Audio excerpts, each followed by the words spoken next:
welcome to your English news broadcast live on ERi-TV. It's exactly 10:30 p.m. on Eritrea's local time from our headquarters at Asmara with your domestic and international news in brief. I'm Zahra Badouri, but first we'll begin with your major headlines for this broadcast. Discussion on timely responsibilities of youth. Training on sign language to youth, and on your health report as your final domestic. On your international, Gibbon hosts African Climate Week. And in Zimbabwe, Africa's oldest dinosaur found in the capital.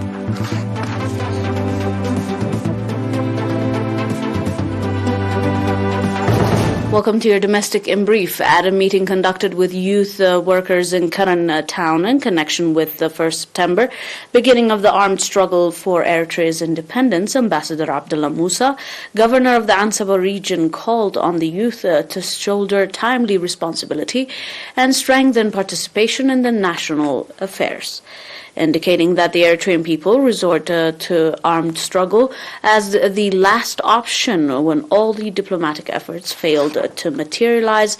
Ambassador Abdullah said that the first bullet fired by Hamid Idris Awate on 1st September 1961 that signaled the beginning of the armed struggle culminated on 24th May 1991 with Eritrea's independence. Ambassador Abdullah explained on the heavy human and material sacrifices the Eritrean people had to pay during the 30 years of arduous struggle for independence, and called on the youth to fully understand their history and transfer it to prosperity. Ambassador Abdullah also called on the youth to develop love of country, strengthen organizational capacity and unity and participation in the implementation of the national development programs.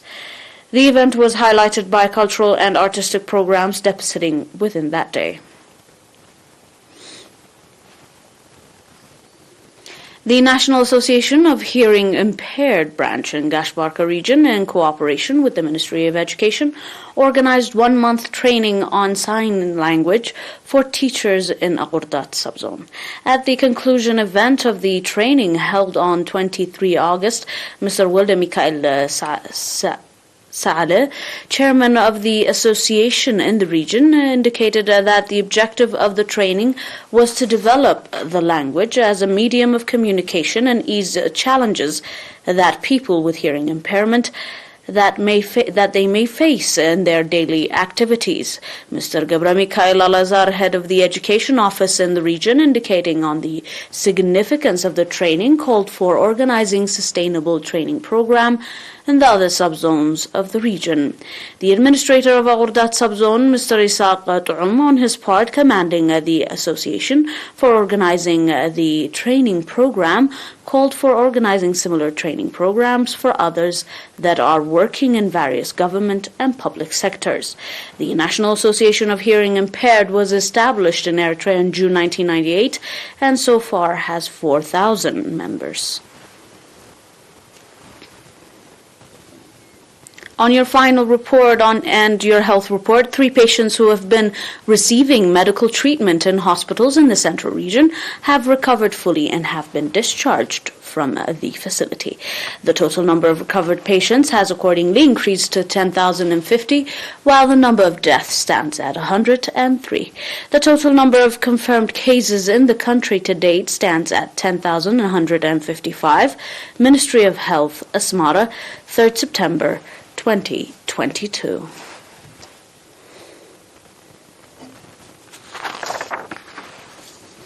Stay tuned for more on your global report after this short interval.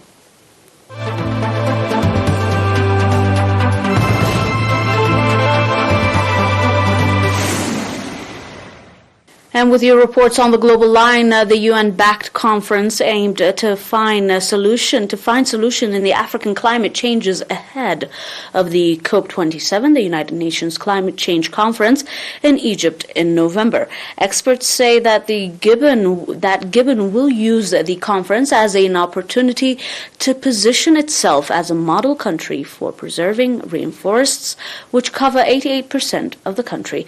Dozens of foreign companies pay corrupt officials bribes to tear down vast areas of rainforest that is home to endangered forest elephants and gorillas.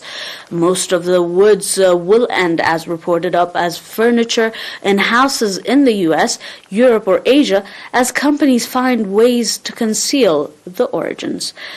But in Gabon, satellite imagery is used to track down and bust illegal loggers. However, after cross-checking with the government that the deforestation area is not a legal logging site, park rangers are sent deep in Gabon's thick bushes to work out why the trees are no longer there.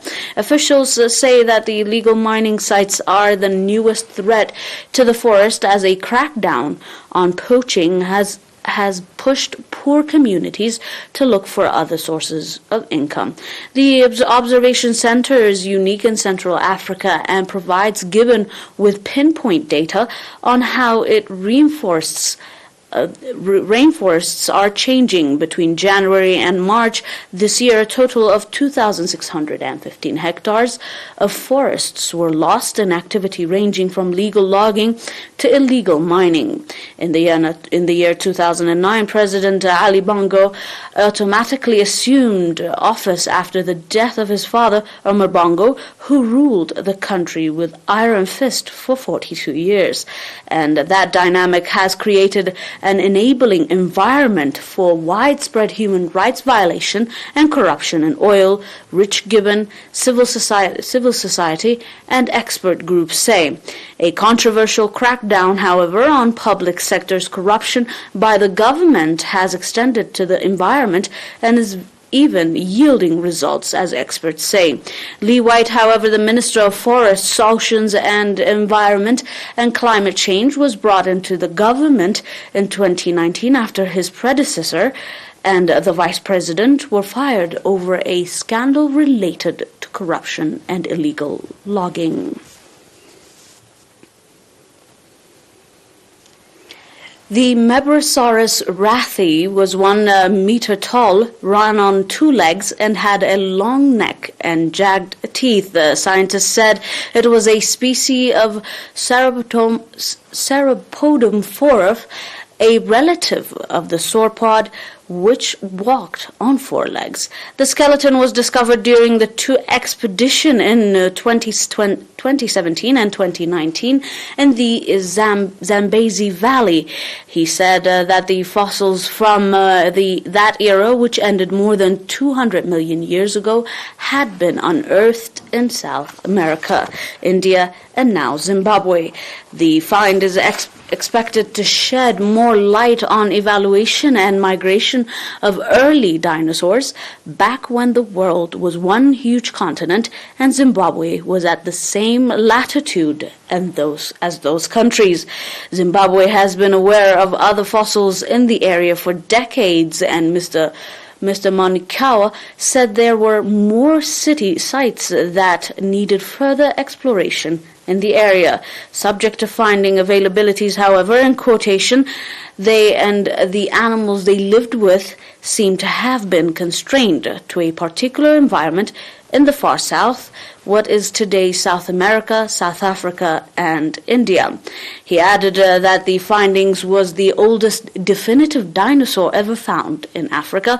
Professor Anasoya Kamizi-Torn and a paleontologist at the University of Cape Town told the BBC that the discovery was important because it was part of the lineage that gave rise to a sauropod dinosaurs and includes the Diplodocus and the Brontosaurus, the near-complete skeleton of the Mabrosaurus rathi, is stored in a room in a museum in Zimbabwe's southern city of Bulawayo. Dear viewers, that is all for now with your domestic and international news in brief. Until we are back with some more news, stay and enjoy the rest of our programs. But until then, these are a recap of today's major headlines for this broadcast.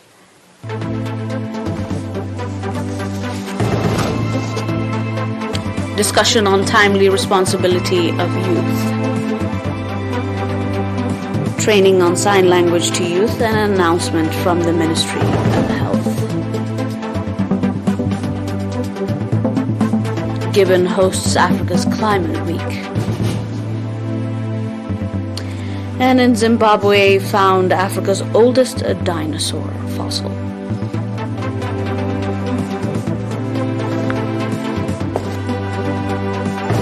That is all for today from us here at our headquarters at Asmara. Thanks for watching once more and have a nice one.